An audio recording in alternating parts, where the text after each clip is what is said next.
Qual foi a última refeição que você fez? Talvez tenha sido um café da manhã apressado, um almoço de trabalho ou um jantar reconfortante em família.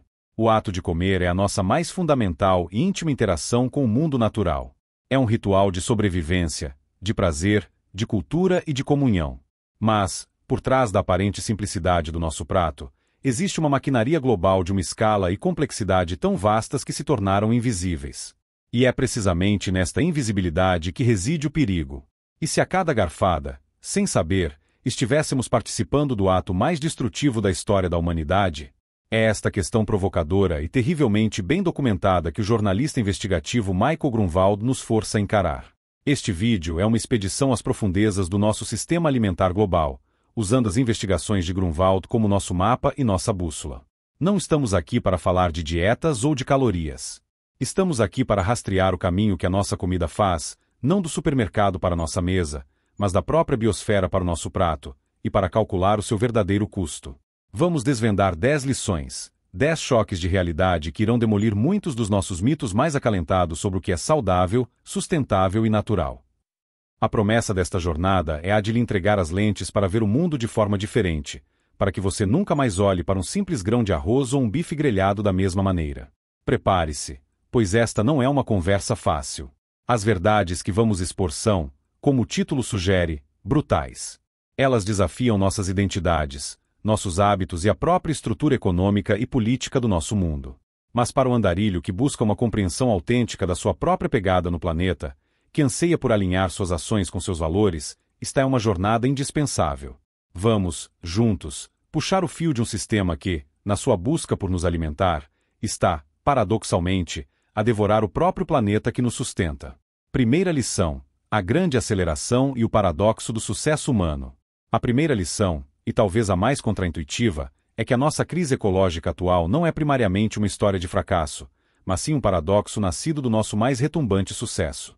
No último meio século, a humanidade realizou um feito sem precedentes. Conseguimos, contra todas as previsões malthusianas, produzir comida suficiente para alimentar uma população que explodiu de 3 para 8 bilhões de pessoas.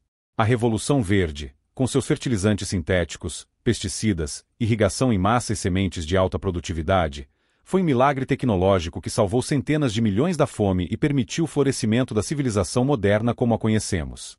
Este sucesso, no entanto, veio com um custo oculto e monumental, uma fatura que só agora estamos começando a compreender. Essa explosão de produtividade, que Grunwald e outros cientistas chamam de a grande aceleração, foi o gatilho para a maior transformação da superfície terrestre na história do planeta. Para criar os campos de cultivo e as pastagens necessárias para alimentar essa população crescente, embarcamos em uma campanha de desmatamento em uma escala nunca antes vista.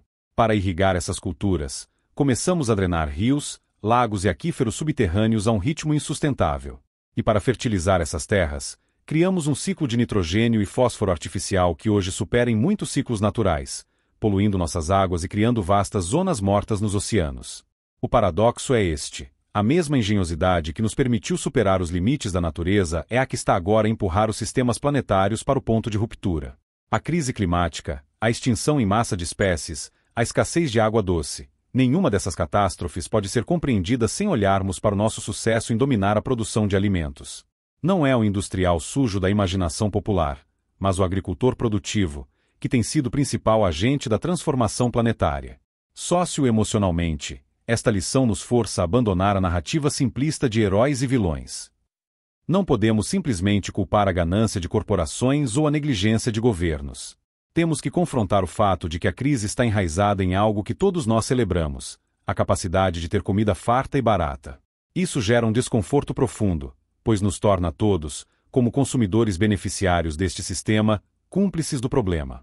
A ansiedade que sentimos não é a de um desastre iminente causado por um outro malicioso, mas a vertigem de reconhecer que o nosso modo de vida, o nosso próprio sucesso como espécie, é a força motriz da crise. Segunda lição: a comida é a força mais destrutiva do planeta. Se a primeira lição estabelece o paradoxo, a segunda nos atinge com a força de um soco no estômago. Quando se trata de impacto ambiental, nada se compara à agricultura. O nosso sistema alimentar é, de longe, a maior força de destruição do planeta. Esta não é uma hipérbole, é uma conclusão baseada em dados esmagadores. Muitas vezes, focamos nossa ansiedade ecológica em carros, aviões e fábricas. E, embora eles sejam fontes significativas de poluição, o seu impacto é ofuscado pela escala colossal da nossa pegada alimentar. Vamos aos números, que são difíceis de digerir. A agricultura é responsável por cerca de 1/4 de todas as emissões de gases de efeito estufa, mais do que todos os carros, caminhões, navios e aviões do mundo combinados. É a principal causa do desmatamento global. Cerca de metade de toda a terra habitável do planeta é usada para a agricultura. É a campeã absoluta no consumo de água doce, respondendo por cerca de 70% de toda a água que retiramos de rios e aquíferos. E é, sem qualquer dúvida, o motor número 1 da sexta extinção em massa, a aniquilação da biodiversidade. Ao converter florestas, pântanos e pradarias em monoculturas e pastagens, nós eliminamos os habitats de milhões de espécies. O trabalho de Grunwald e de outros investigadores é o de nos forçar a ver esta realidade. Cada vez que olhamos para um campo de soja que se estende até o horizonte, precisamos entender que aquilo já foi uma floresta tropical ou um cerrado vibrante, ecossistemas complexos que foram sacrificados para produzir ração animal ou óleo vegetal. Cada vez que vemos um pivô central de irrigação girando sobre uma plantação, precisamos enxergar o rio que está sendo drenado ou o aquífero fóssil que está sendo esgotado para sempre. A beleza pastoral de uma paisagem agrícola é, na maioria das vezes, a cicatriz de uma profunda ferida ecológica. Esta revelação tem um impacto psicológico paralisante. Ela nos mostra que o problema não está em um aspecto marginal da nossa economia, mas no seu fundamento mais básico, a forma como nos alimentamos. A crise ecológica não é algo que possamos resolver apenas trocando para um carro elétrico ou reciclando nosso lixo. Ela está embutida no nosso café da manhã, almoço e jantar. Esta constatação pode levar a um sentimento de desesperança, a sensação de que o problema é tão grande e tão fundamental que qualquer ação individual é inútil. É o desafio de viver sabendo que o ato mais essencial para nossa sobrevivência individual é, coletivamente, o mais destrutivo para a sobrevivência do planeta. Terceira lição: o mito perigoso do coma local. Aqui entramos em um território minado de mitos e boas intenções. Por anos, o mantra do movimento de comida sustentável tem sido coma local.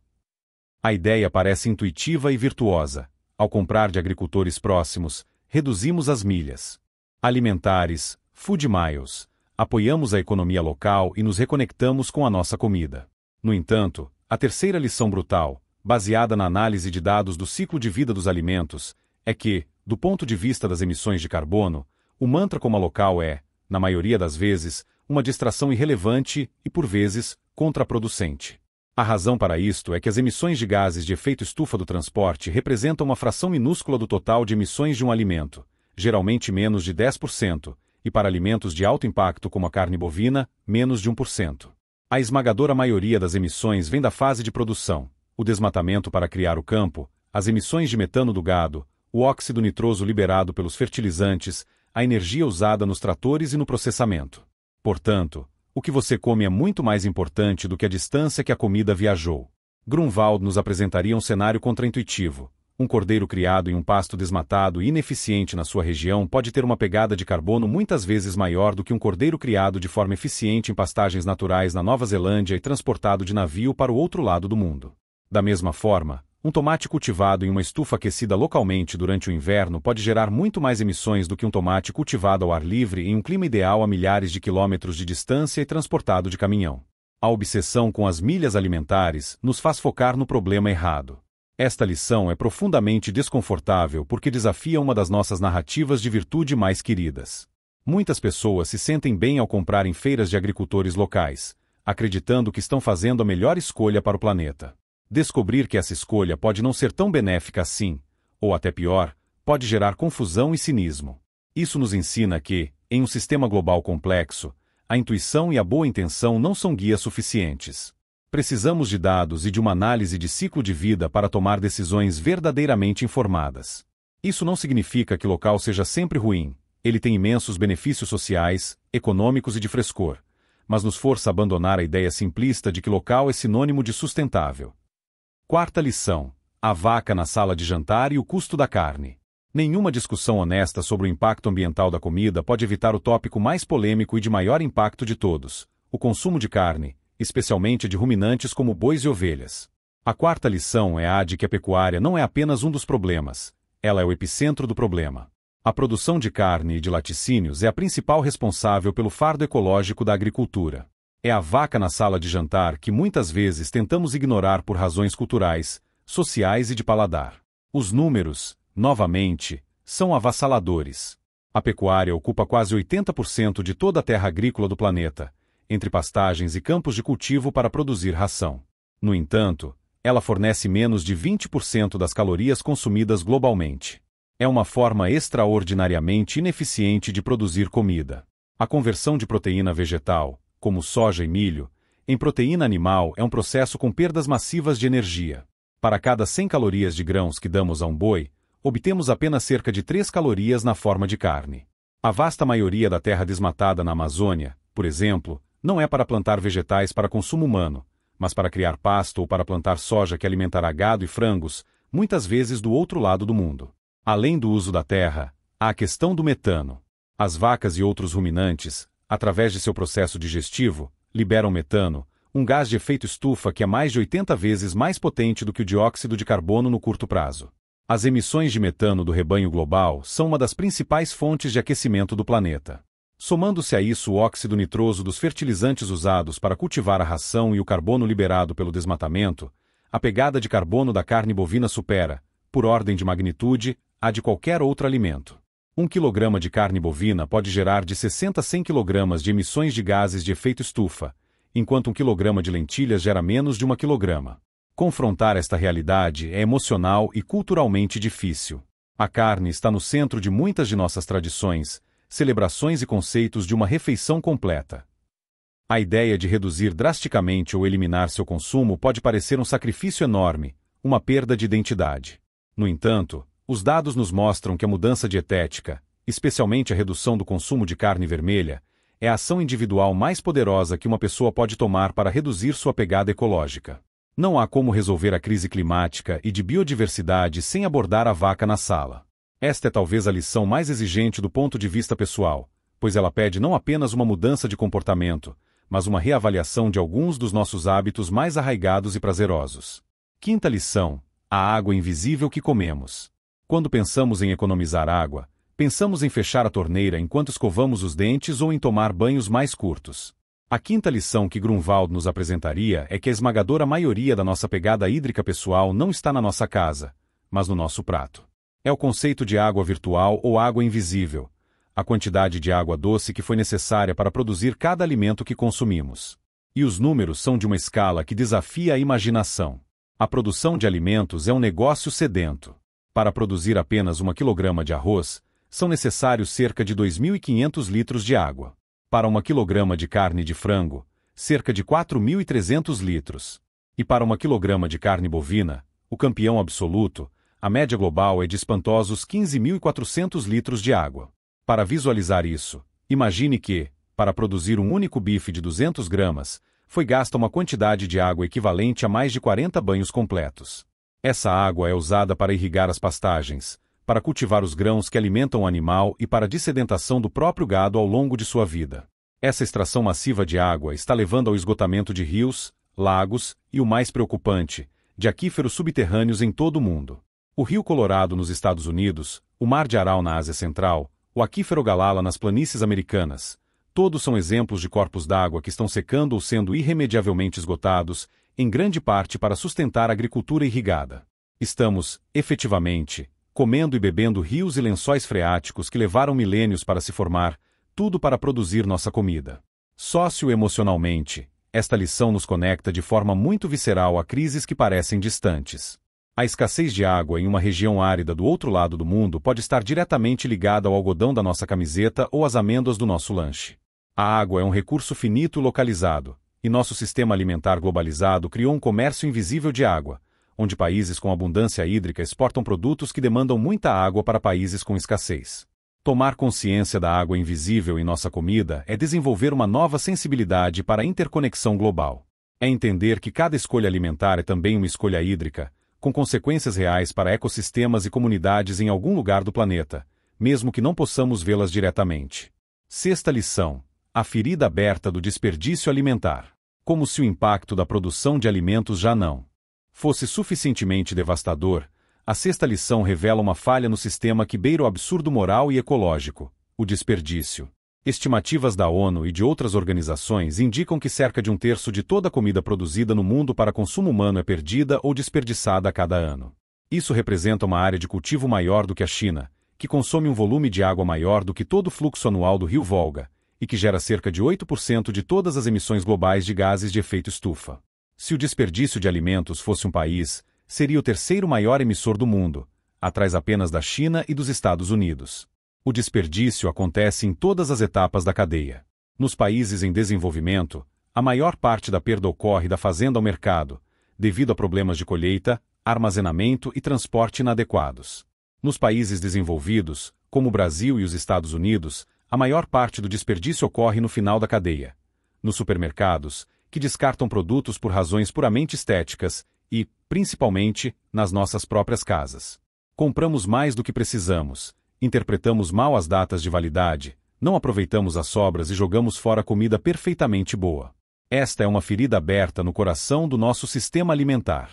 Significa que todos os impactos ambientais que discutimos até agora, o desmatamento, o consumo de água, as emissões de carbono, são, em 1/3 dos casos, totalmente em vão. Estamos destruindo o planeta para produzir comida que acabará em um aterro sanitário, onde, ao se decompor, liberará ainda mais metano. É uma falha de sistema, de uma ineficiência e de uma irracionalidade monumentais. O impacto psicológico de confrontar o desperdício é profundo. Ele nos força a olhar para nossa própria abundância e para nossa atitude de descaso em relação ao alimento. Em um mundo onde mais de 800 milhões de pessoas ainda passam fome, o ato de jogar comida fora se torna moralmente indefensável. Esta lição nos chama a uma prática de consciência e de respeito. Ela nos convida a planejar nossas compras, a sermos criativos com as sobras, a entender o valor real do alimento que temos em mãos. Combater o desperdício é uma das ações mais acessíveis e de maior impacto que podemos tomar, pois ela não exige a renúncia de nenhum tipo de alimento, apenas a valorização de todos eles. 7ª lição: a ilusão da fuga tecnológica. Diante de um quadro tão complexo, é tentador buscar uma solução mágica, uma fuga tecnológica que nos permita continuar com nossos hábitos sem grandes consequências. A 7ª lição, no entanto, nos adverte contra o otimismo tecnológico ingênuo. Soluções como carne cultivada em laboratório, agricultura vertical e alimentos geneticamente modificados são frequentemente apresentadas como balas de prata que resolverão a crise alimentar. Grunwald, com seu ceticismo jornalístico, nos mostraria que, embora promissoras, essas tecnologias enfrentam enormes desafios de escala, custo e aceitação pública, e não são uma desculpa para adiar as mudanças mais simples e eficazes que já podemos fazer hoje. A carne de laboratório, por exemplo, ainda é um processo extremamente caro e que consome muita energia. Escalonar sua produção para substituir uma fração significativa da indústria de carne global é um desafio de engenharia e de capital de uma ordem de magnitude que ainda não resolvemos.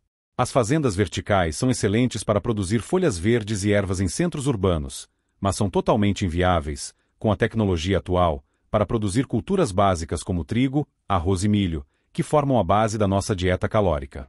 Elas são uma solução de nicho, não uma solução sistêmica. A questão não é ser contra a tecnologia. A Revolução Verde foi uma revolução tecnológica, e a inovação contínua será absolutamente essencial para alimentar o mundo de forma mais sustentável.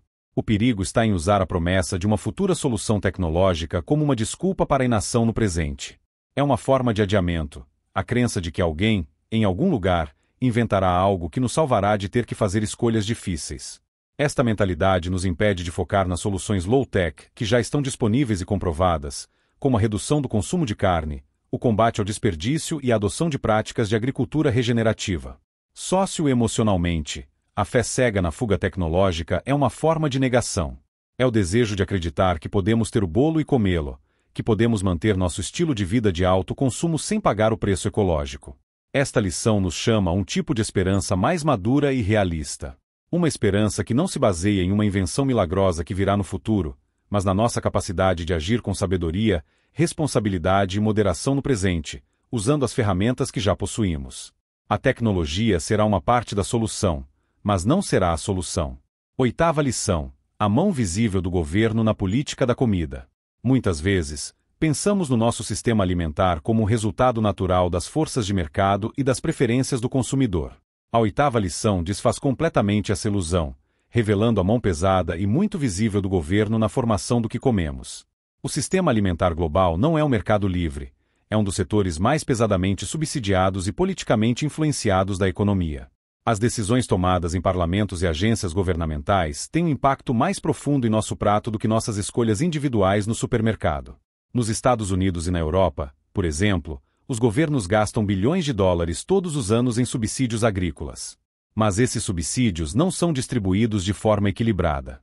Eles são massivamente direcionados para a produção de um punhado de commodities, principalmente milho, soja, trigo e arroz. Frutas, vegetais e legumes recebem uma fração minúscula desse apoio. Qual é a consequência? O milho e a soja se tornam artificialmente baratos. E qual é o principal uso desses grãos? Ração animal. Essencialmente, as políticas governamentais subsidiam maciçamente a produção de carne e de alimentos processados, tornando-os muito mais baratos para o consumidor do que seriam em um mercado livre. Além dos subsídios diretos, há o poder do lobby da indústria de alimentos. Grandes corporações de carne, laticínios e agronegócio gastam fortunas para influenciar a legislação, as diretrizes dietéticas e as regulamentações ambientais. Eles lutam para manter o status quo, para bloquear impostos sobre a carne ou sobre o carbono, e para promover narrativas que minimizam o impacto ambiental de seus produtos. A política da comida é um campo de batalha onde os interesses de corporações multibilionárias muitas vezes se sobrepõem ao interesse da saúde pública e do meio ambiente. Compreender esta dimensão política é libertador e frustrante. É frustrante porque nos mostra que nossas melhores intenções como consumidores podem ser minadas por um sistema que está inclinado na direção oposta. Mas é libertador porque nos mostra que há uma alavanca de mudança muito mais poderosa do que apenas o nosso carrinho de compras, a nossa voz como cidadãos. Esta lição nos chama para além do consumismo consciente e em direção ao engajamento cívico. A mudança real e duradoura no sistema alimentar virá não apenas de mais pessoas se tornando veganas, mas de mais cidadãos exigindo que seus governos parem de subsidiar a destruição do planeta e comecem a apoiar um sistema alimentar justo, saudável e sustentável. Nona lição: o verdadeiro custo da comida barata.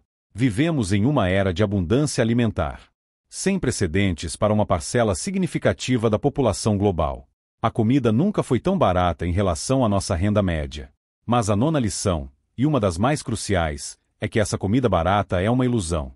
O preço que pagamos no caixa do supermercado não reflete, nem de longe, o seu verdadeiro custo. O sistema econômico atual é mestre em ocultar o que os economistas chamam de externalidades negativas. O que é uma externalidade? É um custo que é gerado pela produção de um bem, mas que não é pago pelo produtor ou pelo consumidor. Em vez disso, ele é externalizado, ou seja, empurrado para a sociedade como um todo, para gerações futuras ou para o próprio planeta. O custo da poluição dos rios pelos fertilizantes não está no preço do milho. O custo da perda de biodiversidade pelo desmatamento não está no preço do hambúrguer. O custo das emissões de gases de efeito estufa que desestabilizam o clima não está no preço do queijo. Nós não estamos pagando por esses danos. Mas alguém, ou algo, está. O resultado é que tomamos decisões de consumo com base em sinais de preço fundamentalmente falsos. A carne é barata porque seu preço não inclui o custo da degradação da terra, do tratamento de doenças relacionadas ao seu consumo excessivo ou dos impactos das secas e inundações intensificadas pelas mudanças climáticas que ela ajuda a causar. Se todos esses custos fossem internalizados, o preço de muitos dos alimentos que consideramos básicos seria proibitivamente alto, o que refletiria seu verdadeiro fardo sobre os recursos do planeta. Esta lição nos desafia a repensar nossa própria definição de valor. Buscamos constantemente o menor preço, a promoção, o desconto. Mas essa busca incessante por comida barata é o que impulsiona o sistema a cortar custos em todas as frentes, o que invariavelmente significa cortar custos ambientais e sociais. Socioemocionalmente, isso nos obriga a confrontar a dissonância cognitiva de sermos caçadores de barganhas e, ao mesmo tempo, nos preocuparmos com o meio ambiente. A lição de Grunwald é que não existe almoço grátis. A comida barata tem um preço altíssimo, e a fatura, adiada por décadas, está finalmente chegando para a nossa geração e para as futuras. 10ª lição: o poder do prato e a necessidade de mudança sistêmica. Após uma jornada por tantas realidades brutais, a 10ª e última lição nos traz de volta a questão fundamental: o que podemos fazer? A resposta de Grunwald, como a de um bom jornalista, é matizada e reside em duas frentes que devem operar em conjunto: a agência individual e a mudança sistêmica. Seria um erro cair no desespero e acreditar que nossas ações não importam. Mas seria igualmente ingênuo acreditar que apenas as escolhas individuais de consumo podem resolver um problema desta magnitude. O poder do nosso prato é real. As escolhas que fazemos todos os dias, multiplicadas por milhões, enviam sinais poderosos para o mercado. Quando um número crescente de pessoas opta por reduzir o consumo de carne e aumentar o de vegetais, as empresas respondem. Vemos isso na explosão de alternativas à base de plantas nos supermercados.